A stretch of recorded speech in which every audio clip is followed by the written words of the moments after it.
De todas as colônias europeias na África, há uma que ocupa um lugar muito sombrio na história. O Estado Livre do Congo só existiu entre 1885 e 1908. Durante esses 23 anos, foi propriedade pessoal do rei Leopoldo II da Bélgica. Enquanto várias colônias eram controladas por diferentes países, o rei Leopoldo tinha domínio pessoal sobre mais de 30 milhões de pessoas.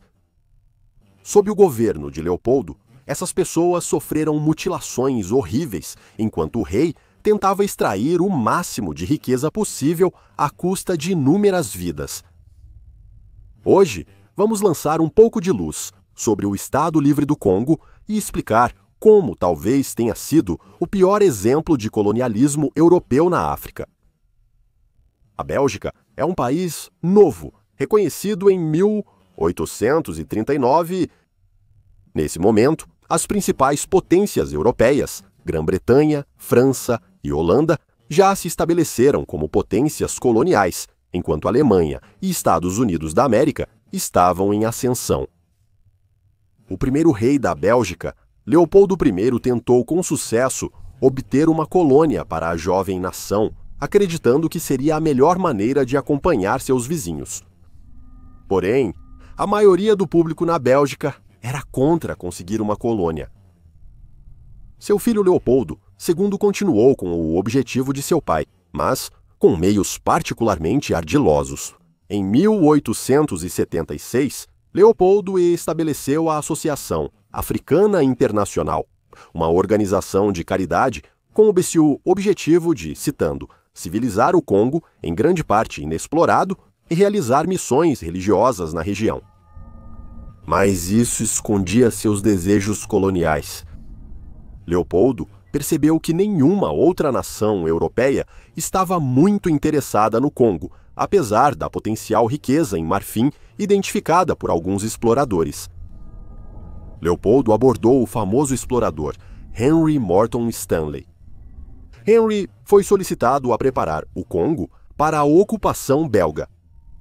Ele já havia visitado o Congo e tentou solicitar ao governo britânico que fizesse sua própria reivindicação, embora os britânicos não estivessem muito interessados.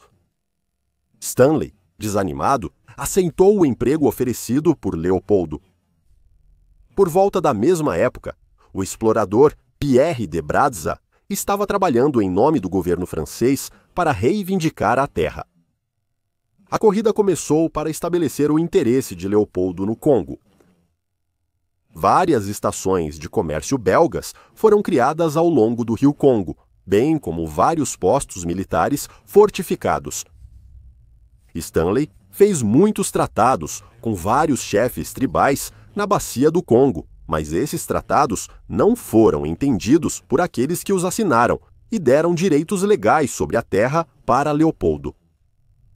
Na maioria das vezes, Stanley usava truques para convencer os chefes do poder do homem branco, incluindo o uso de uma lupa para acender um charuto, declarando que, se assim desejasse, poderia usar o sol para queimar qualquer uma de suas aldeias. Entre truques semelhantes, para mostrar os supostos poderes sobrenaturais do homem branco e fazer os chefes assinarem no DIN, Stanley conseguiu obter 500 tratados de terra.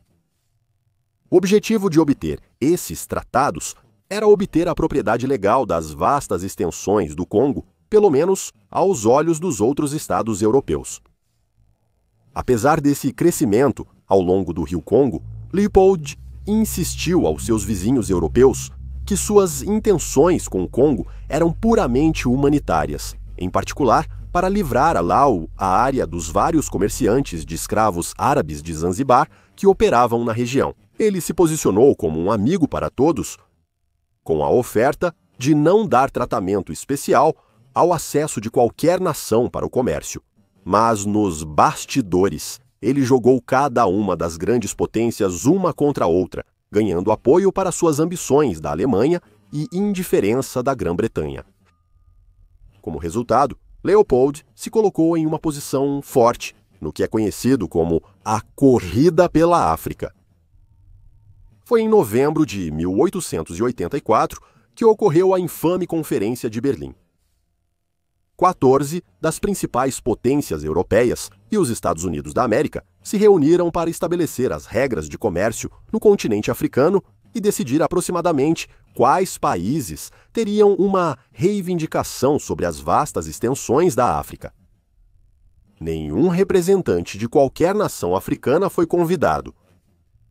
Fronteiras arbitrárias foram traçadas, como se às vezes com uma régua. Faltou considerar as diferentes culturas afetadas. Nesta corrida pela África, as potências europeias reivindicaram a riqueza de um continente e as vidas das populações africanas. Mas o objetivo principal da conferência era quanto ao destino das principais rotas comerciais e dos rios Congo e Níger. Foi decidido que estes deveriam permanecer acessíveis a todos para o comércio. Leopoldo aceitou isso, mas conseguiu ter sua reivindicação sobre a maior parte do Congo oficialmente reconhecida.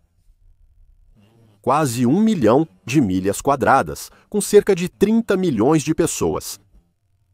O Estado Livre do Congo foi formado a partir desta terra em 1885, efetivamente sob o controle direto de Leopoldo. Para impor sua vontade, Leopoldo estabeleceu a Force Publique, seu próprio exército privado no Congo. Muitos soldados eram crianças africanas capturadas cedo e criadas em missões católicas, sendo doutrinadas para se tornarem soldados obedientes. A força foi complementada com mercenários de Zanzibar e escolhidos a dedo entre os homens congoleses, que eram os mais aptos e fortes. Esses soldados foram forçados a servir pelo menos 7 anos. Não havia oficiais negros, a maioria deles era da Bélgica e do norte da Europa. Os oficiais eram jovens e inexperientes, mas estavam ansiosos para se envolver no que viam como uma aventura. Não compreendiam as populações nativas ou dos homens que comandavam.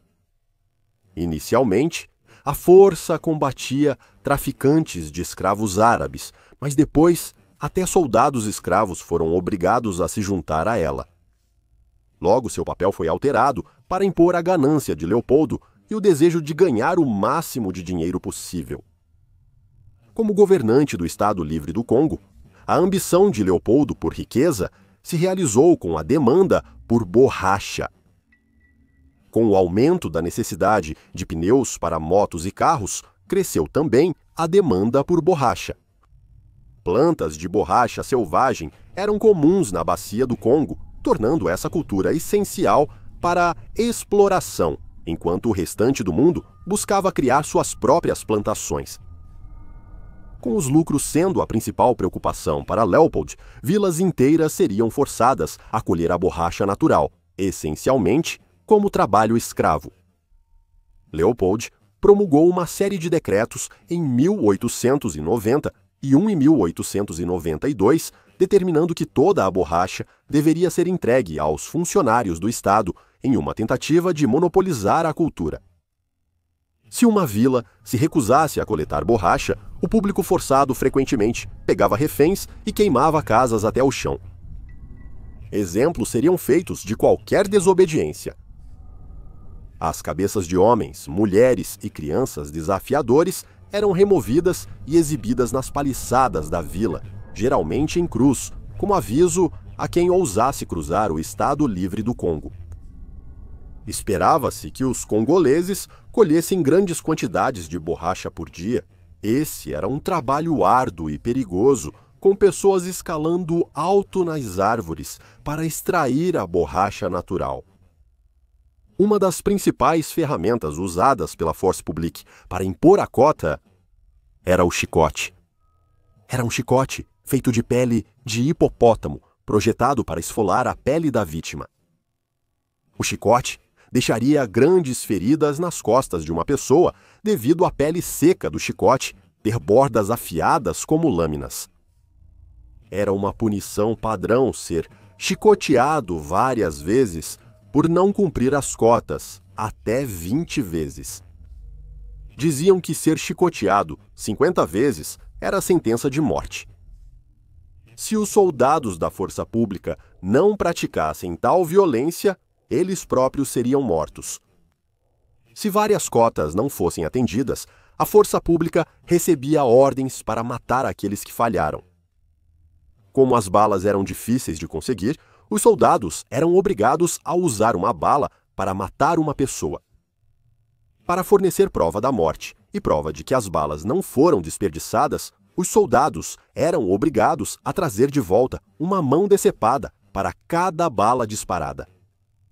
Assim como cestos de borracha eram trazidos de volta, também eram trazidos cestos de mãos decepadas e colocados aos pés dos comandantes dos postos de comércio europeus. Como resultado dessa prática, as mãos decepadas se tornaram uma forma de moeda. Em vez de coletar apenas borracha, esquadrões do público forçado coletariam mãos decepadas. Em vez de apenas reivindicar as mãos dos mortos, os vivos também seriam mutilados, e as mãos de homens, mulheres e crianças eram levadas.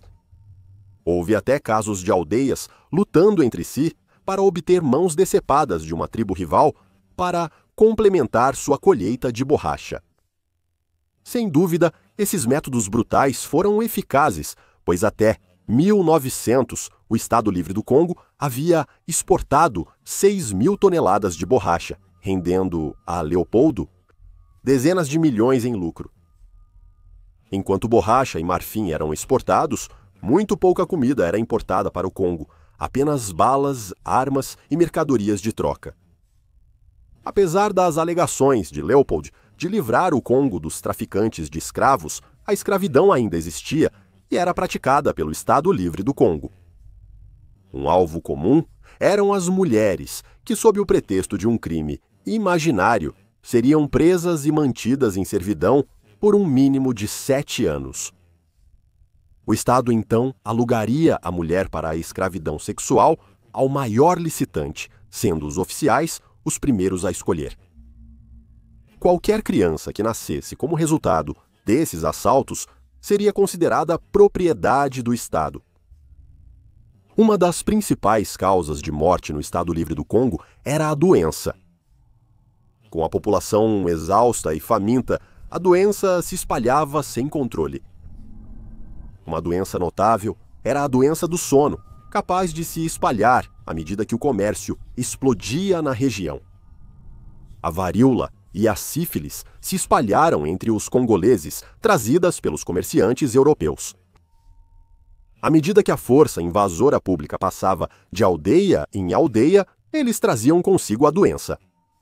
E espalharam as doenças rapidamente, resultando na morte de milhares. Em 1897, Leopoldo organizou para que 267 congoleses fossem levados para a Bélgica. O objetivo era recriar uma aldeia congolesa média para os belgas presenciarem.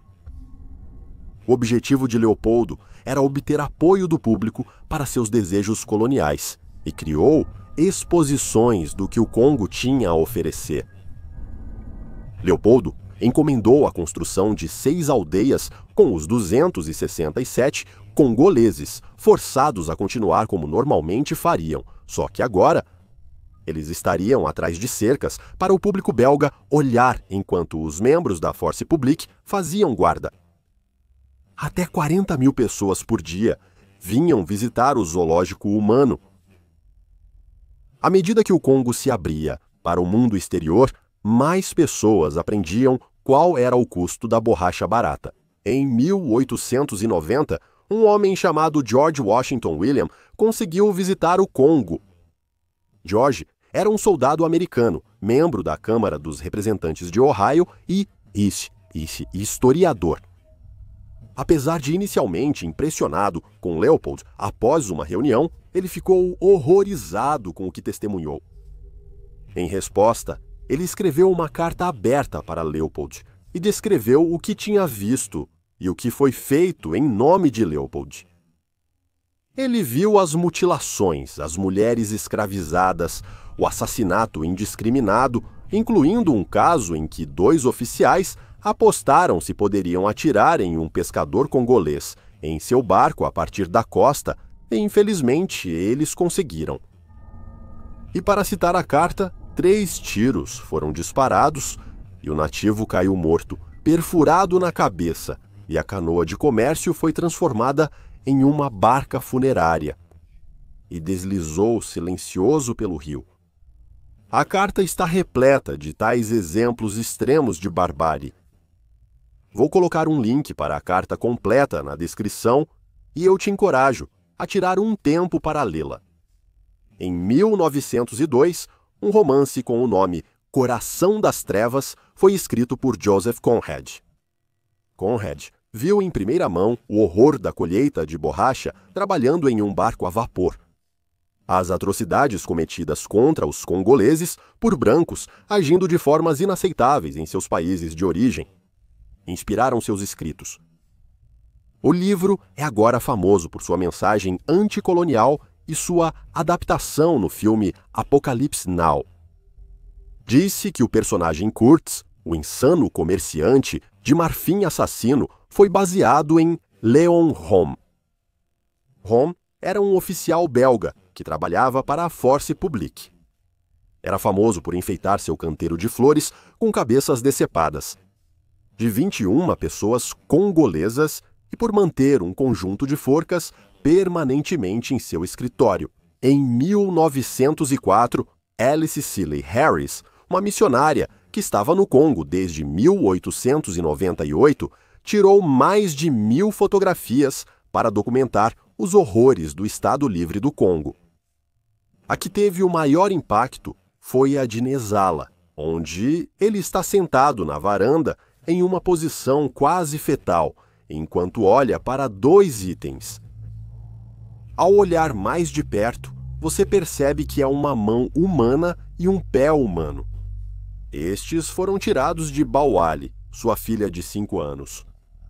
Nezala não alcançou a meta da Anglo-Belgian India Rubber Company. Então sua filha foi morta pela milícia da empresa. Sua mão e pé foram entregues a ele como um lembrete sombrio das consequências de seu fracasso. Em 1908, o governo belga despojou Leopoldo de sua colônia como resultado do clamor internacional contra os crimes cometidos. Mas a essa altura, Leopoldo já havia recuperado seus investimentos iniciais e agora era um homem muito rico. Leopoldo não enfrentou mais nenhum escrutínio e morreu em 1909.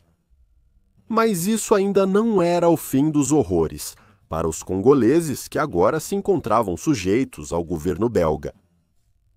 Os trabalhadores da borracha agora se tornaram mineiros, já que os novos poderes coloniais queriam extrair o máximo possível de cobre e ouro.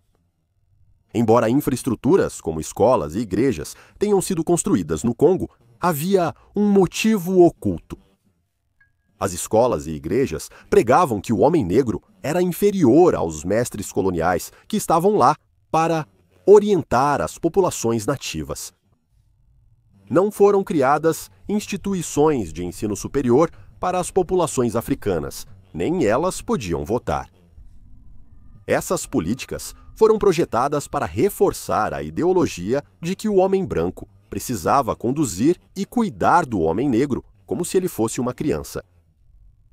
A base, realizada por Leopoldo, segundo teve consequências devastadoras para o Congo, cujos efeitos ainda são sentidos até hoje.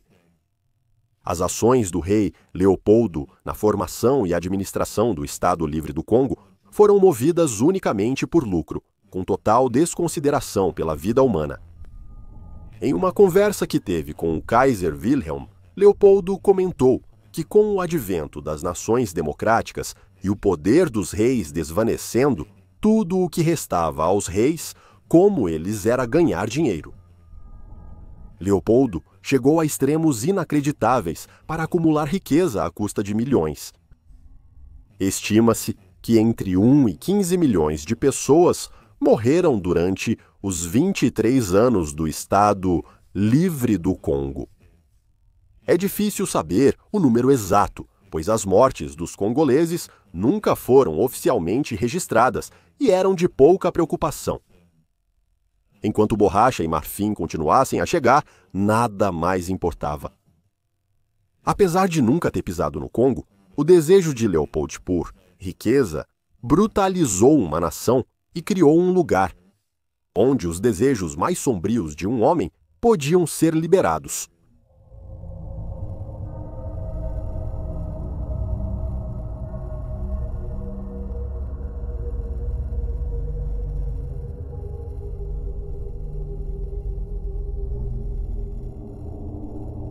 Obrigado.